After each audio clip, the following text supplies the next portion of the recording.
We're rolling. You guys ready for this? Let's do this.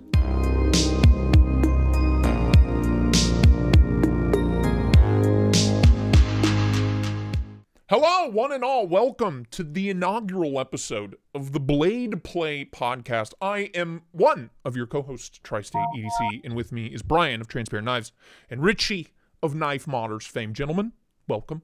It's a pleasure to be here. Yo. It's a pleasure. Sorry, I was distracted. We were rolling, baby. We're just gonna roll with it. So, Richie, how was your day, man? Yeah, pretty much just been looking for a car since mine broke down. So, why don't you walk me through what happened to your car? I'm not gonna get into it. Are you sure you don't? I feel like you're obligated to, tell us a little bit about it because we waited like an hour, or no, we waited 3 hours actually. 3 hours. 3 hours to start the podcast because you're like, I need to go buy a new car.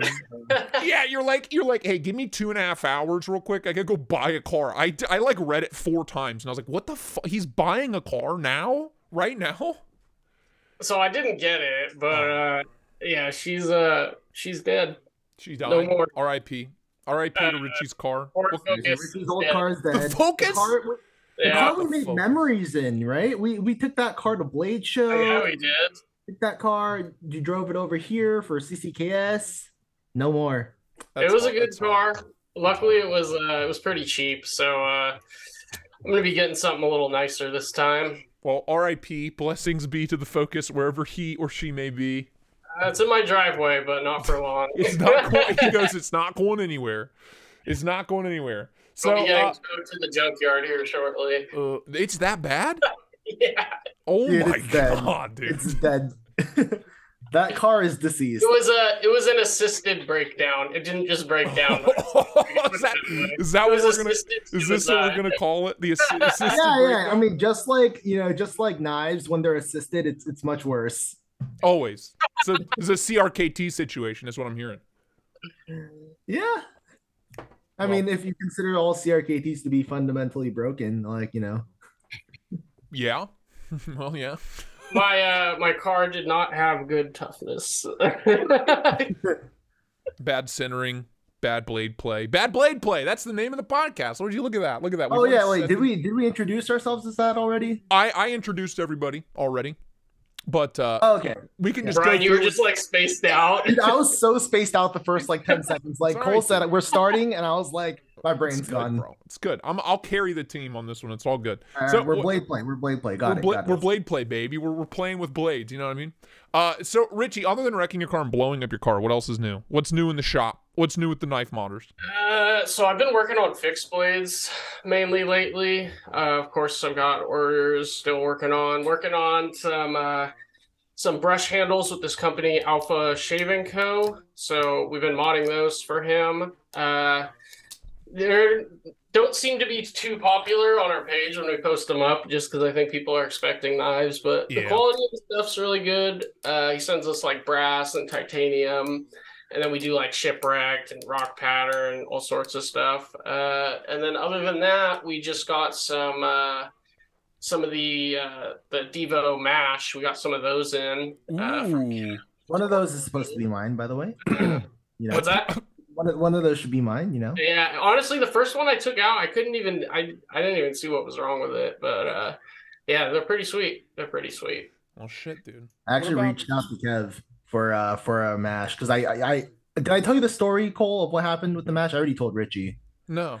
Okay, so you know how the mash was dropping at 12 or whatever time, right? So I just knew that I was ready for the drop, right? I was there at the exact time it dropped. Yeah. And then at that exact moment, I saw a Sebenza go up on Reddit for ridiculous price. And I was like, I'm gonna buy a Sebenza. So I YOLO'd the Sebenza, and the guy was like, oh, someone YOLO'd before you on my previous post by 30 seconds. So you got dicked on both?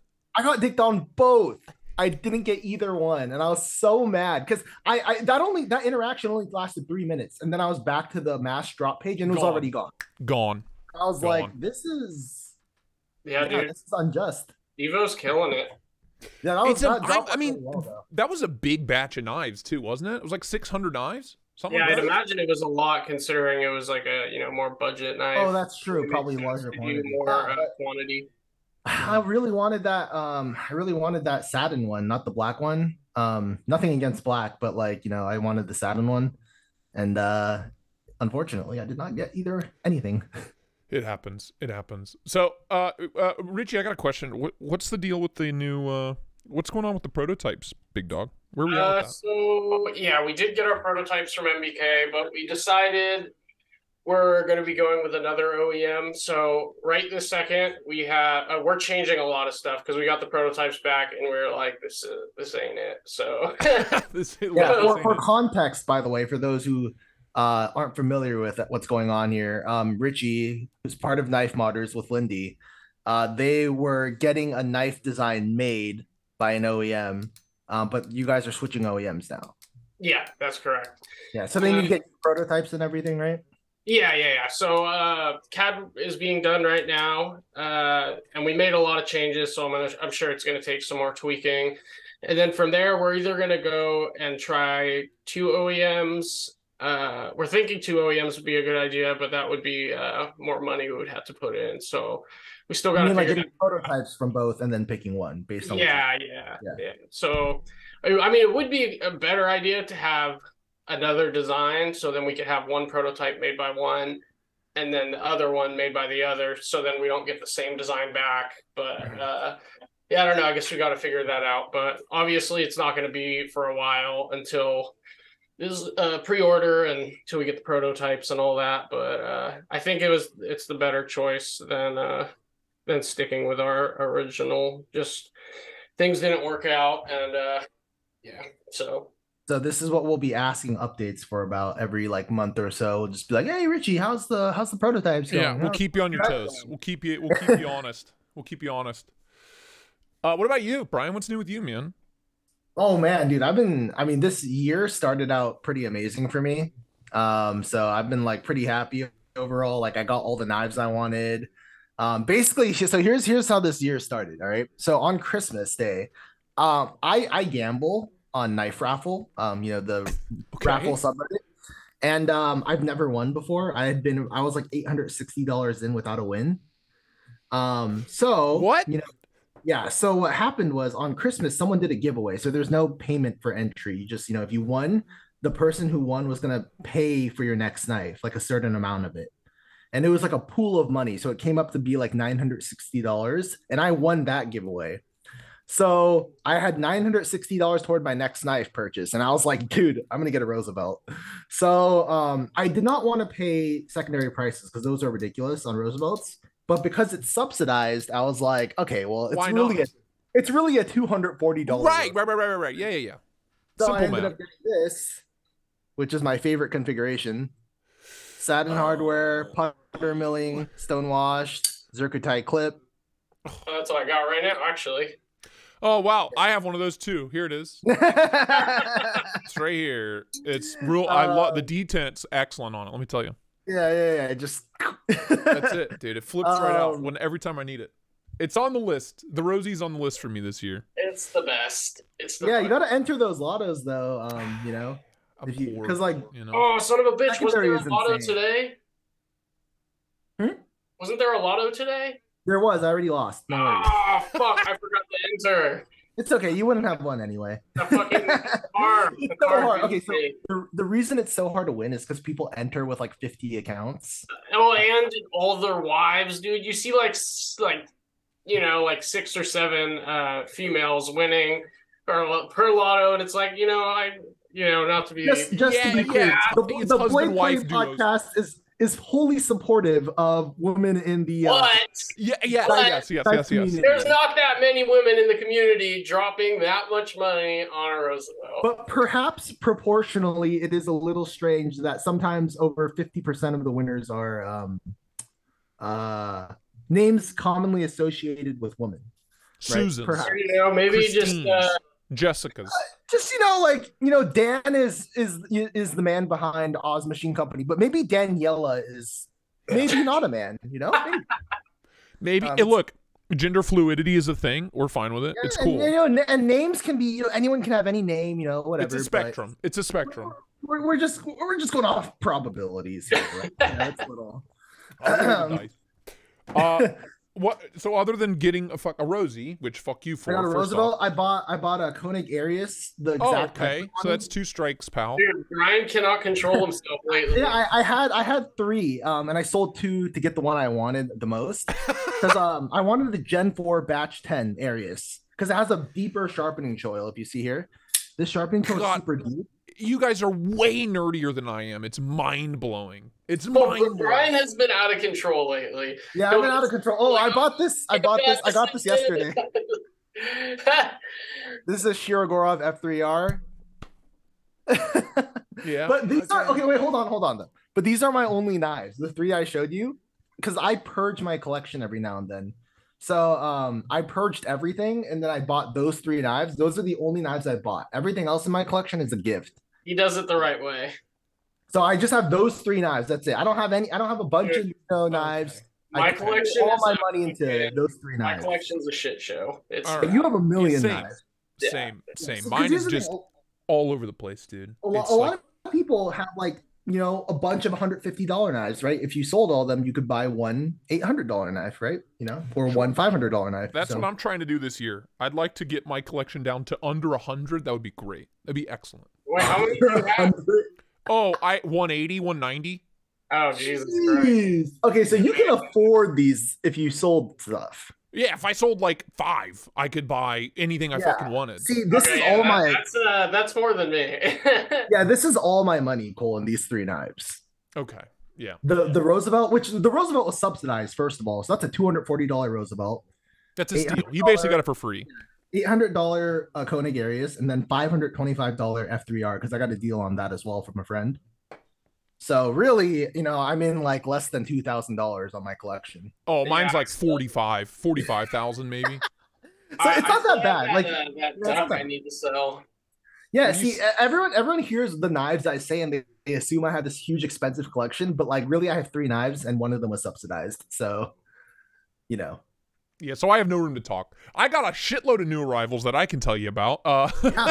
It's I get a package every day around here. That's how it works. Mm-hmm. So this finally arrived after God knows how long. The Factor. Finally. Mm-hmm. It's nice. Makes a good noise. Did you buy that pre-ordered? Secondary? No, I pre-ordered it. Fucking back in. When was the pre-order for this? A long time ago, but yeah. It's been a long time coming, but it's a lot of fun. I tried to take it apart. Started shipping now then? Wait, you tried to take it apart? How'd that go? Oh, well, I tried to do it on the live stream this morning, and it exploded. And it took me an hour to get it back together, but I got it back together. It's all good now? You have to use super glue to put it back together. It's a whole thing. It's kind of insane. The magnets have to be glued together, or else they'll just fly all over the place. Is that intended? You're supposed to use super glue? Yeah. If you go watch his videos on it, he tells you exactly the right kind of super glue to use. It's a whole thing. What is the super glue you have to use? It's the blue Loctite gel control super glue. It's very specific. Only that kind. Knife is cool, but I feel like there's some kinks to be worked out in terms of convenience. For sure. I mean, if you work at a machine shop, you can't carry this. Dude, that's why I don't have one. Even though I think it's cool, I can't. You literally, you would come home with just a ball of metal shavings. It's like a porcupine. Yeah, right? seriously. You just couldn't.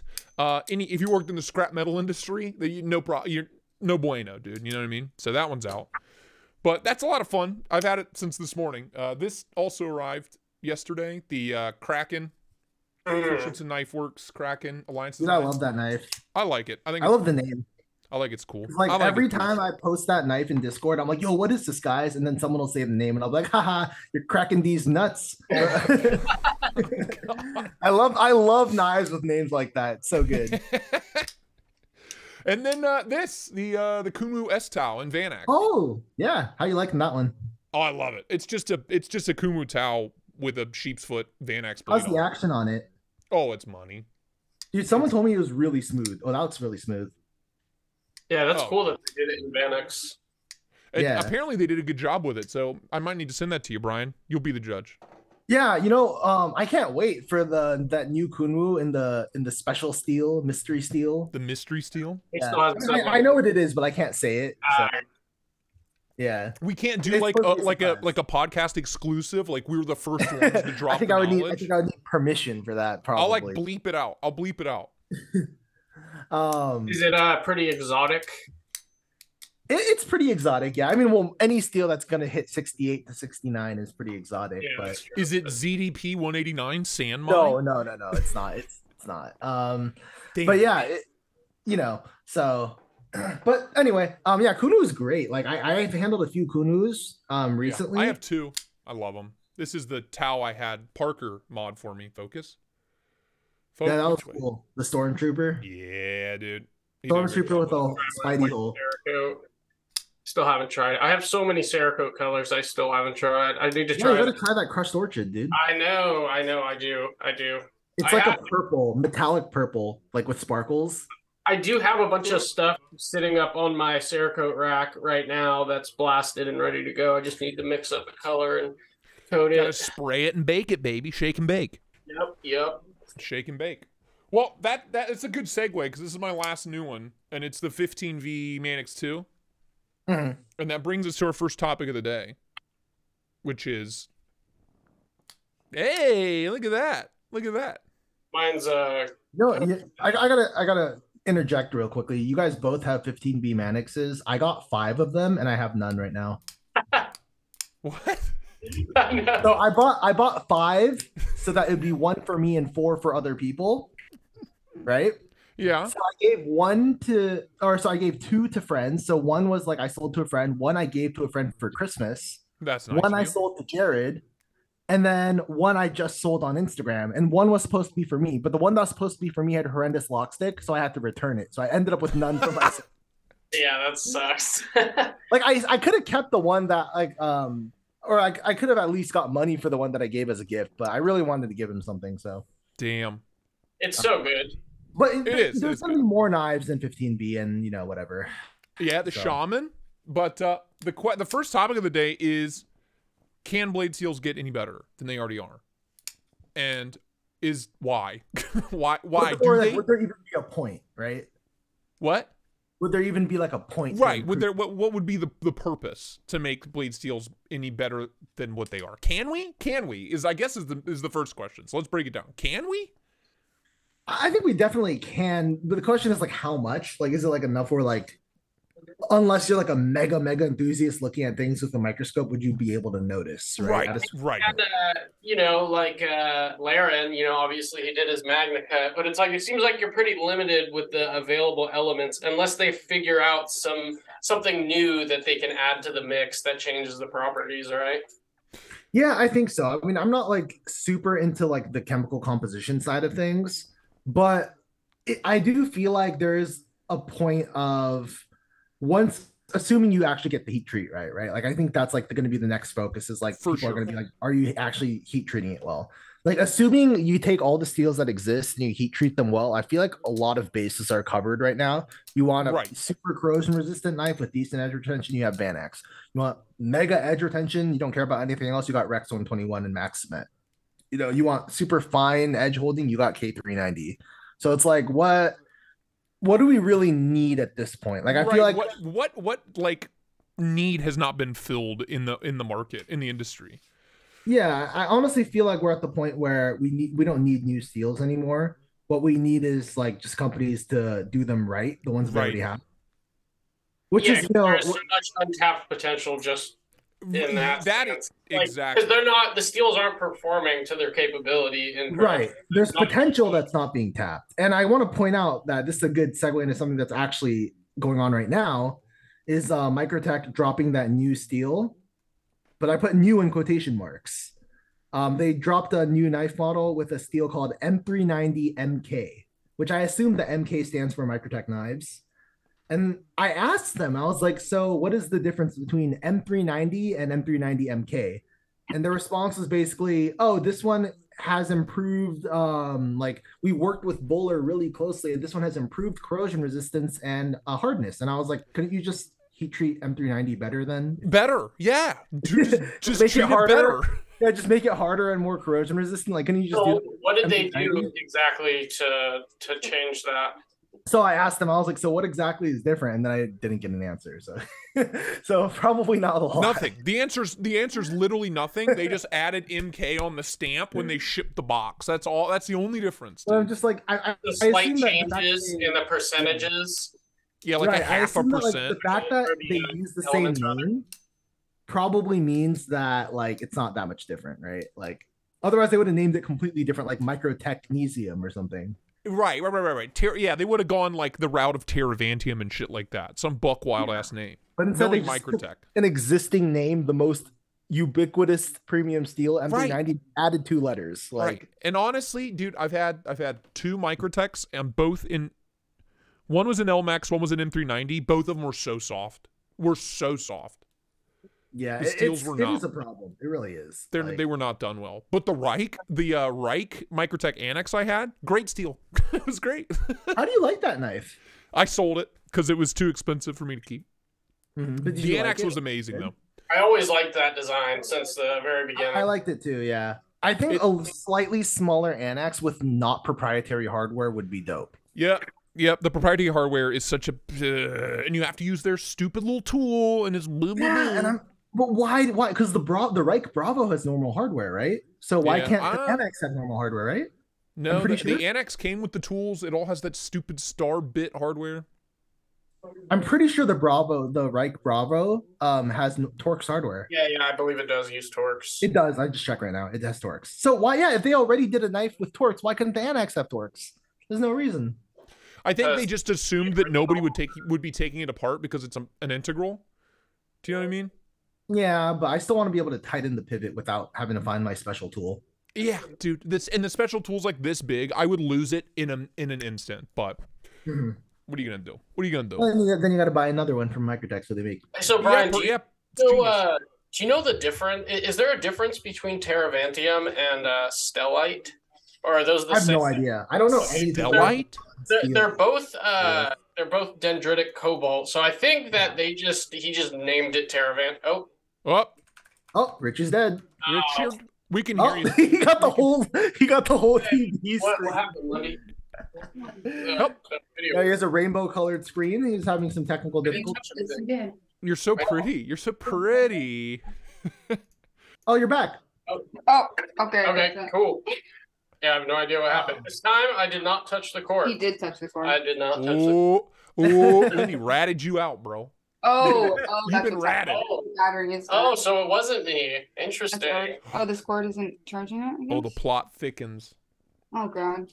Yeah, I can't handle the roller coaster of emotions. It's all right. No, it's fine. We can still talk. We can still talk about it. Yeah, I mean, have you tried dendritic cobalt, like sharpening it and stuff? I have not ever tried it. No. It's next on my list as far as like heard weird. It does not take a real edge though. Like you can't get it sharp like steel.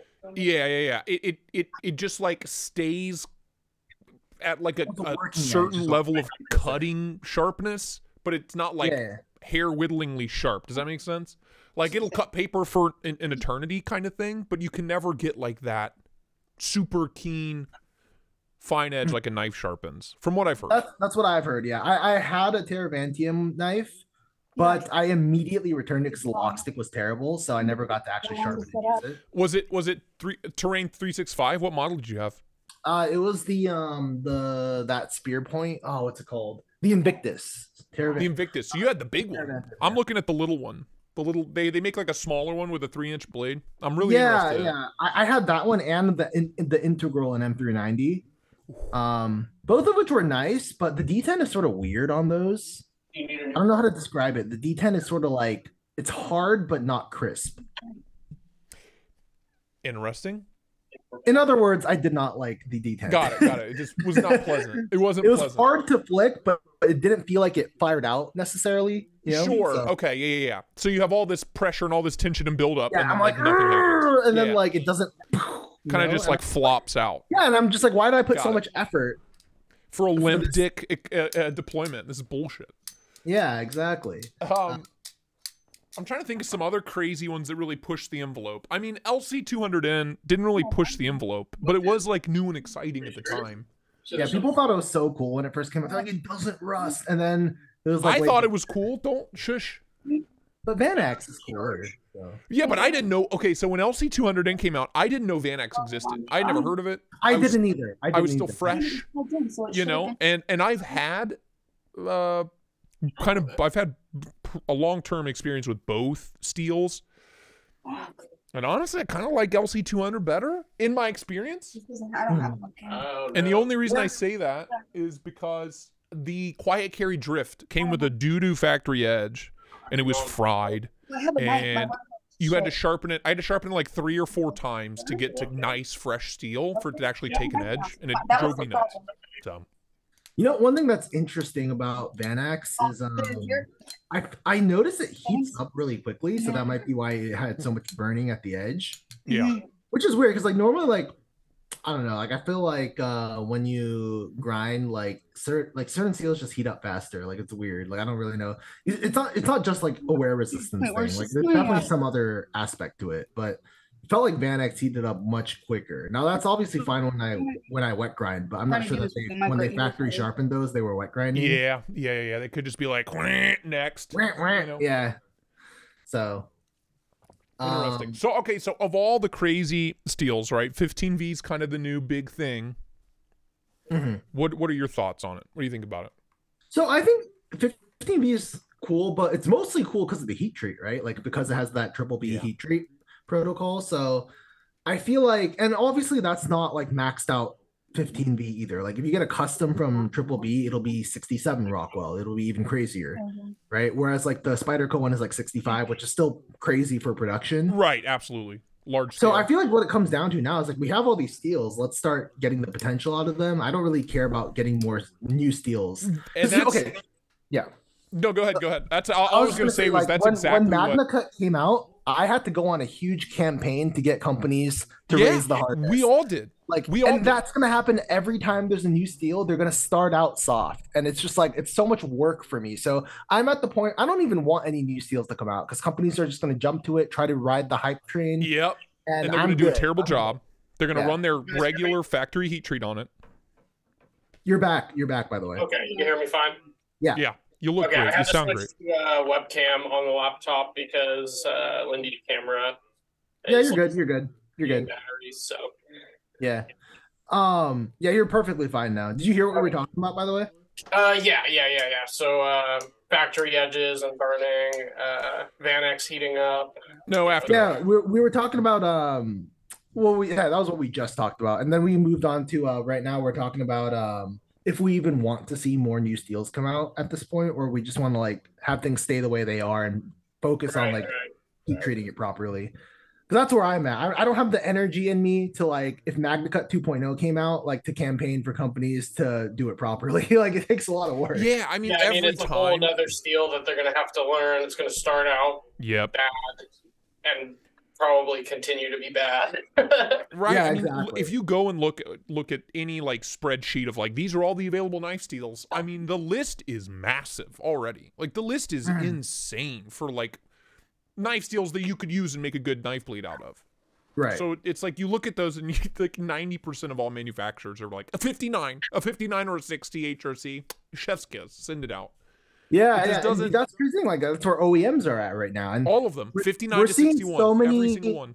Yeah, we're seeing so many OEM knives lately, and I feel like the focus should not be a new steel, but like let's get it good from the OEMs we already use in our. And trying to convince those OEMs to do higher Rockwell is like fucking pulling teeth. Like it's terrible. Yeah, I've heard they're very stubborn. Like so. Yeah. And it's like, even if you tell them, like, because I mean, really, okay, if there's blades snapping and stuff, if you take responsibility, I mean, they're not going to, so it doesn't even matter. But if you're taking responsibility for whatever happens to the run of knives, they're getting their money either way. So what is it? I don't understand why it matters. That's the interesting thing is that people say I have to take responsibility, but like, let's say like a knife gets damaged anyway, right? Like, it's not like the OEM is going to cover you. Yeah, right. Exactly. So you're really on your own regardless, right? Like, yep. So yeah. I mean, and here's the other thing I try to bring up is like they say like, oh, most other companies, which are other OEMs, right? Because they make the most knives in the world. They're like these companies are running it lower, right? But I'm like, okay, but counterpoint, all the companies that we like Koenig and CRK and Shiro and Coltrane, like all the companies that are respected for heat treat are running it harder, and people like it, and they're not just breaking their. So what exactly is this argument that people can't handle it? And the thing is, they won't fucking break. If they run that higher hardness, they're not gonna fucking snap. Like, yeah, I mean, you shouldn't even be prying anyway with a lot of these. Like, so no, yeah, that's wait, who's prying? I was like, let me get my factor out and just jam that paint can open real quick. Like, it just can't even. And it's like all sticking to the paint can because it's metal and like magnets. Right? Yeah. Stuck to it. I don't know. I think there's so many crazy fucking steels out there already. And there's a lot of stuff that I would like to see manufacturers go back to and use in production runs like Rex 121 and fucking wild shit. Do you know what I mean? There's shit that we've never seen on a production knife, or if we have, it's been a long time. I mean, but in the case of like Rex 121, there is a pretty good reason, just because of how difficult it would be to grind, and especially in don't be a party pooper, all right? I think we can take it we can lower the expectation and be like S90V. That's been around for a long time. If we had good S90V, I'd be happy with that on every knife. Across the board. S90V is so underrated. It is so good. It's amazing. I've been buying it up every chance I get lately. From everybody. I don't have a single S90V knife because it's not on models that I like most of the time. Well, and if it's affordable, it's bad. It's either not done well or not on a knife I want. Our production knife will be in S90V. But you gotta teach these kiddos overseas how to heat treat a knife, basically. I'm hoping that we will be able to run it harder. Mm-hmm. Well, I mean, Taiwan manufacturers are running it at 65, 66. Just Spyderco. Are you sure? I don't think it's that high. Well, wait, are you talking about S90V or what? Yeah, Spyderco S90V. No, the Spyderco S90V, the Taichung Taiwan S90V is usually like 59 to 60. Seriously? It's harder but the golden S90V is harder. Oh, okay. I thought it was the other way around. So the Drunken, no. You're telling me the Drunken is soft? Yeah, the Drunken is softer than the golden stuff. Yeah, I think what golden does 62? 61 to 62. Yeah. Is that like optimal for S90V? I like it there. Yeah, I like it there. I personally run mine at 62.5 just because I have to be extra, but like, yeah, of course. I'm just like, I can't let production beat me. Like, so I'm just kidding. Laren doesn't have Laren. I don't think he had too much information regarding like different hardnesses on S90. Yeah, he doesn't have like the Sharpie impact test results for like really high hardnesses, so we don't really know, but I assume it'll be fine, honestly. Oh, mamma mia, here I go again. My, never let you go. Oh, when I'm broken hearted, who's in the daisy darted? Oh, man. Never let me go. It's dumb. But anyway, S90V, it's a great steel. I think it's a banger home run. I love it. It's probably my favorite. That and CTS XHP, which is one I would like to see more of. CTS XHP is interesting. I haven't gotten to use much myself, but like one time I had it, it was like really good, surprisingly. Like I had it on a Millet Torrent. Okay. I've never handled a Millet knife. You remember that code 4 I had with the XHP brand? Yeah. So someone in the comments afterwards was like, "Oh my god, I can't believe you put a hole in the blade. I would have paid you $400 for that if you hadn't." Because I knew it was a discontinued and like a rare one. So people love those. And I could have sold it for a lot of money. Yeah, people love the XHP. Yeah, because it's not XHP anymore. Yeah, it's S35. And no one wants S35. Yeah. So that's unfortunate, but it's all good. Damn. Trying to think of some other wild ones that I'd like to see come back. Like steels? I'd like to see more LMAX in general. LMAX is good. Actually, I think so. LMAX is interesting because it's a good steel. Like, I have no problem with LMAX. I've bought a knife in LMAX recently. Got a Pulsar on pre-order from Kunwu. Nice. But I think S45VN is strictly better than LMAX. Like, I think it's just an upgrade in every way. Yeah. Really interesting. So I have two. Honestly, S45VN kind of came and went. You really don't see a ton of it. I think it's because the name is boring. Like, people just think, oh, it's just S35VN with the S30V prior S30V Spydercos now. Yeah. I mean, I have a pair of 3 in S45VN, which has been amazing. I don't think I've ever had to touch it up, and I kind of beat up my pair of 3s. But what else do I have? My CRK is in S45VN. My Nkosi. The good puss. The good puss has joined us. Yeah, S45VN is interesting. So I think even Laren says it's like a strict upgrade to LMAX. And the reason is pretty simple. It's because like the way that when you run it at higher hardnesses, S45VN at the same higher hardness as LMAX is it's gonna have more edge retention. It's also tougher. It gets tougher. Interesting. Like most steels, the harder they get less tough, right? Yeah, they get brittle. 45VN up until a certain point, like around 62, it actually increases in toughness. That's the same with S35, correct? Yes, and S35VN, yeah. It has to do with something, like, we're not exactly sure what the reason is yet. Laren has hypothesized that maybe it has to do with like the grain structure getting finer or something like that. I don't really know why, but we do know, like, we have verifiable data that it gets tougher as it gets a little harder. Interesting. But LMAX, when you get it to the same, gets brittle. It does lose toughness. So if you're gonna have more edge retention and more toughness, and it's about equal corrosion resistance, I would take S45VN at a higher hardness, like 61, 62 any day over. Do LMAX. we know LMAX isn't bad? Do we know what? LMAX kind of fell out of use after, was it with Microtech or ZT? It was ZT. Yeah. ZT had some like big time issues with their heat treat on it, and then everybody just jumped off the LMAX bandwagon.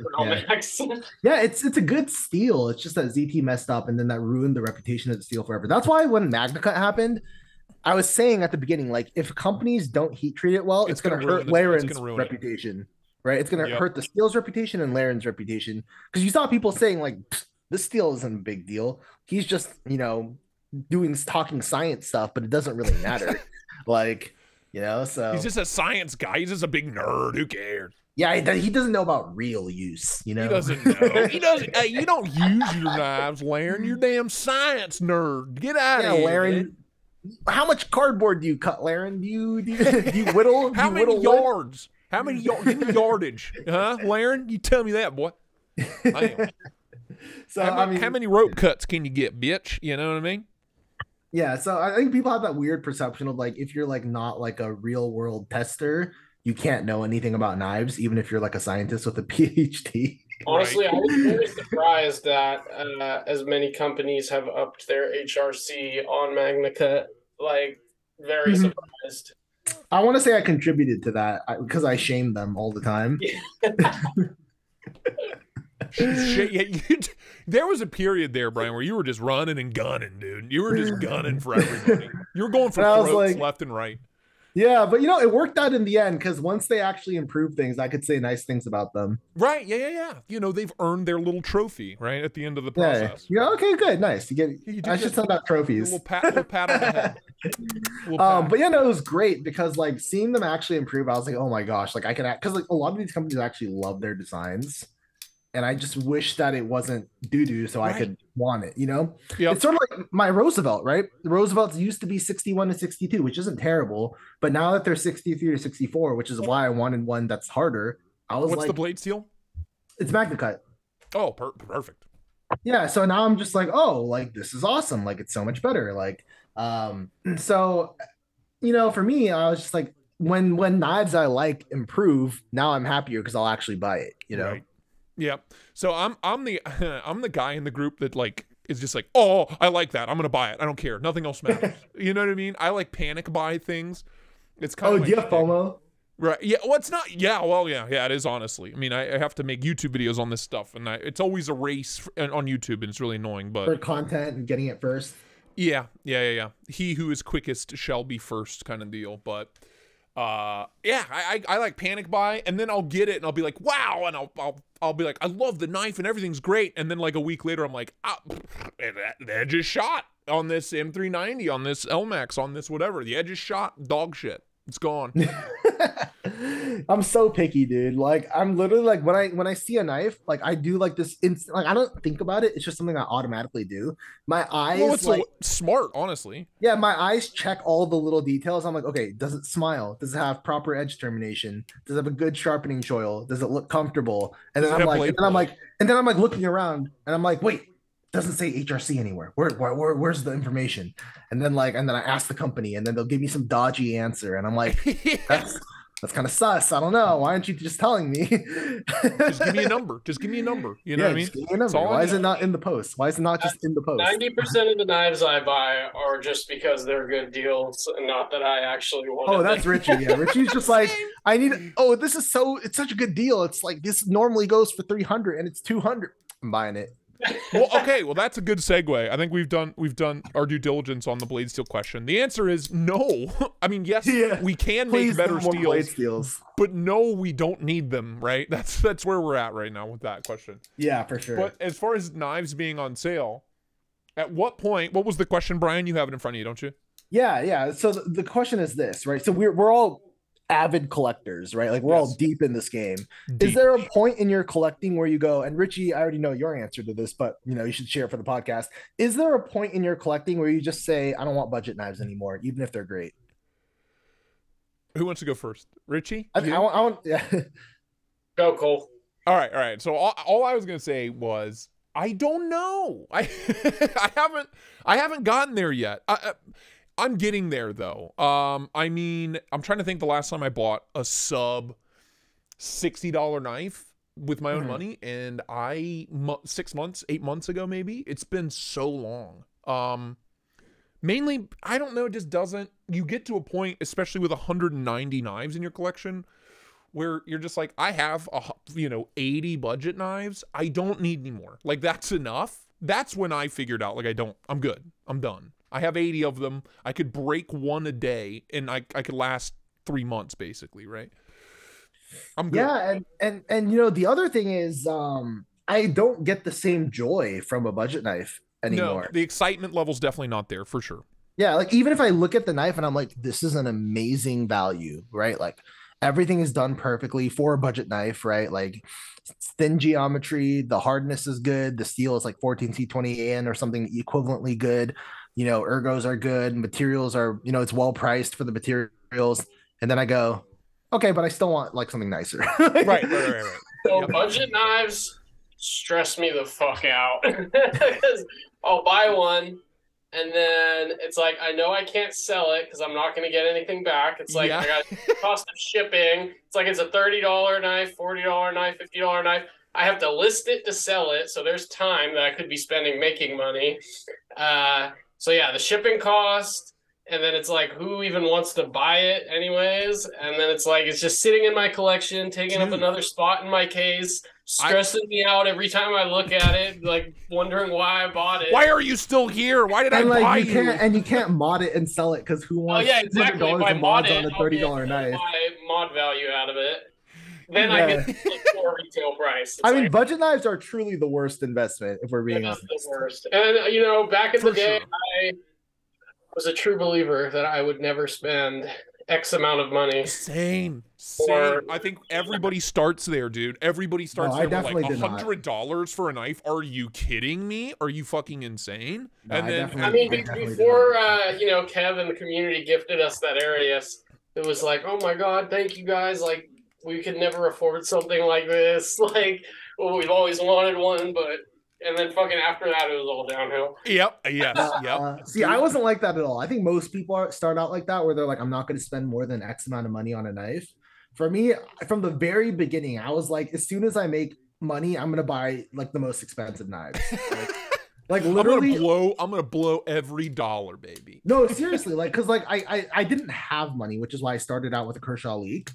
But as soon as I did some tutoring and I made some money, I instantly went to a Benchmade 940. Then I got a Sebenza. Then I got an Andre Thorburn. You took huge steps. They were like bam, bam, bam. Yeah, you took massive steps. So for me, it's interesting. Everybody's progression's a little bit different. That's insane. I didn't know you're.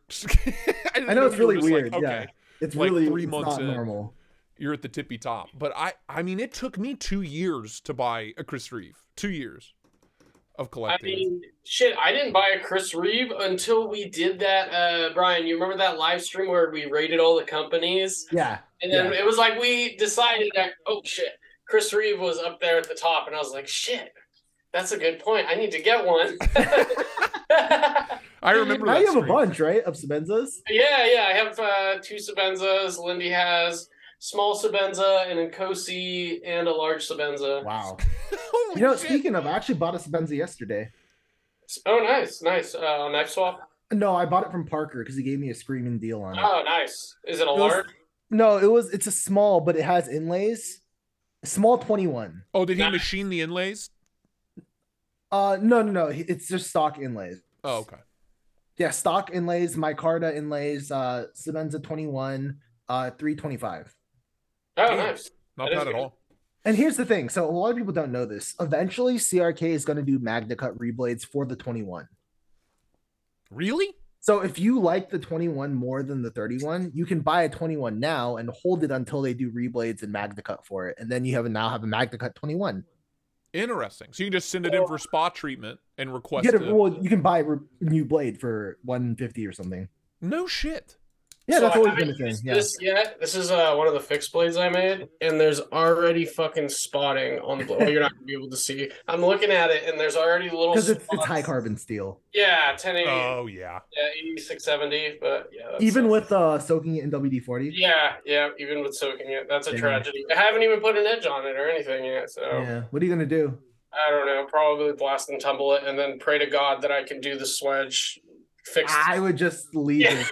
Yeah, I wouldn't fuck with The satin swedge looks so good. I know, but it looks so good right now. I'm like, That's an aggressive fucking little blade. I like that a lot. If you mess up that knife, I will cry for you. Oh yeah, it'll be a tragedy. Just blast and tumble the whole thing. Yeah, that's probably a good point. Maybe I could take it off with magic eraser. We'll see. Easy. The old magic eraser trick, baby.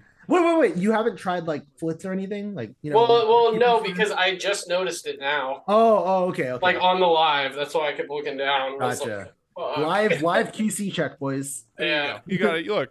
The man appreciates quality. So I was trying to. What was I talking about? My like step through collecting was literally.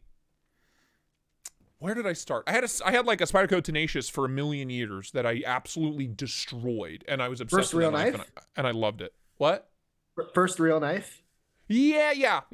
After I was like 18, like that was my first real knife that I bought, and I was like pumped about it. That I spent, because at the time it was what, like $60, something like that, maybe $50. That was like 12 years ago. Jesus Christ. But after that, I got nothing for years and years and years. It was 12 years ago. What? It was 12 years ago.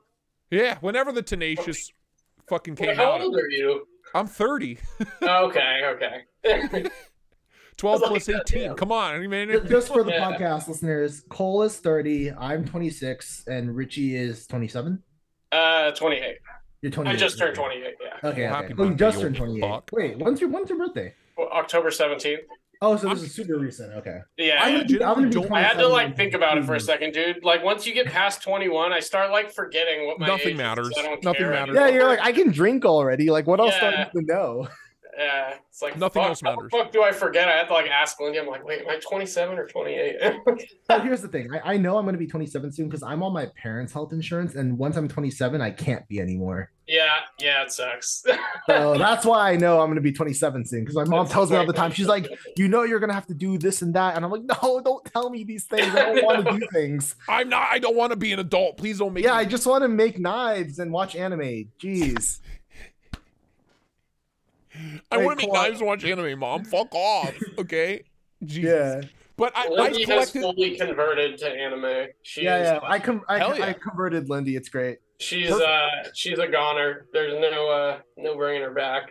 Is she into that slice of life stuff, or is she No, she I likes don't even know. She likes all the good stuff.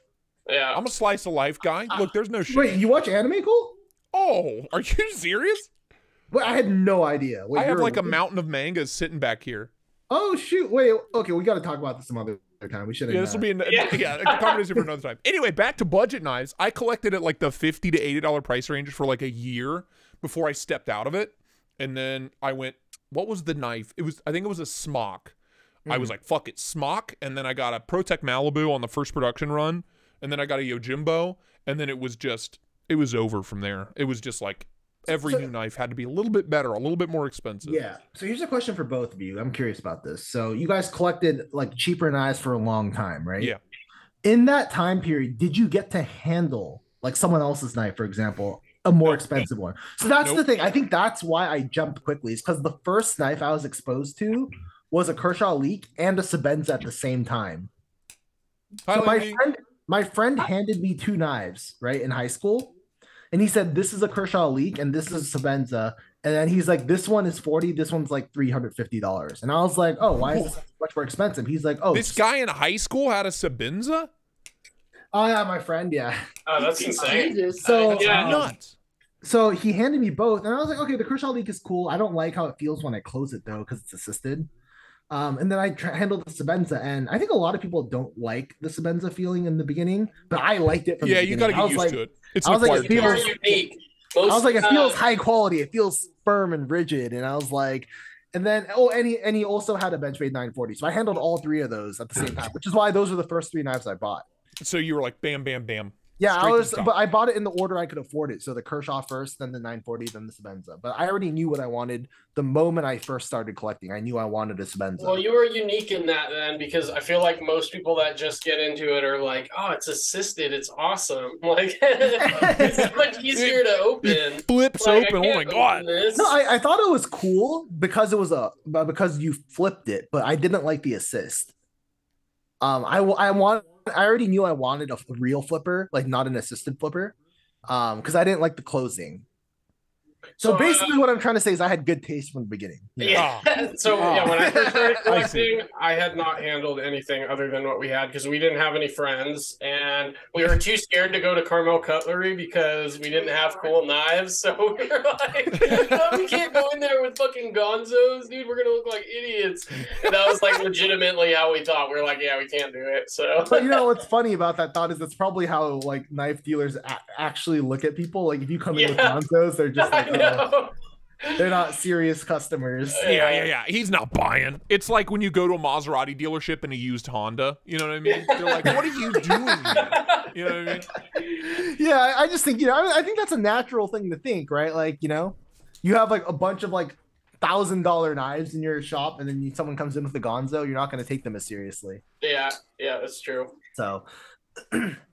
But yeah, I don't know, man. Like I like budget knives in the sense of like I'm glad they exist. I want them to be good. So I still critique budget knives and want them to be the best because I want new people who are joining to like have a good experience. But for my own collection, I don't want a budget knife at all. There's no point. I'm in the boat where there's just no point. I don't use them. That's the problem. I don't use them once I have them.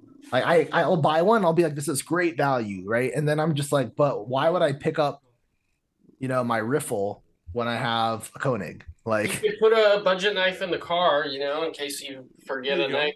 I have tons of knives, but for some reason I would like when we'd be out, like going to the gym or whatever, we'll have like fruit afterwards or whatever. We'll need a knife. We didn't bring it to the gym, and then I don't have one in my car, even though I have a million at home.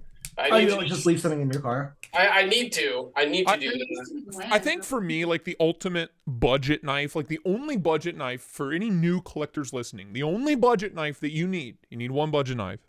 It's a Swiss Army knife, Swiss Champ. That's the only one you need. Just no. Yeah, that's the only one. I like that new knife from Kubi, the Hyde.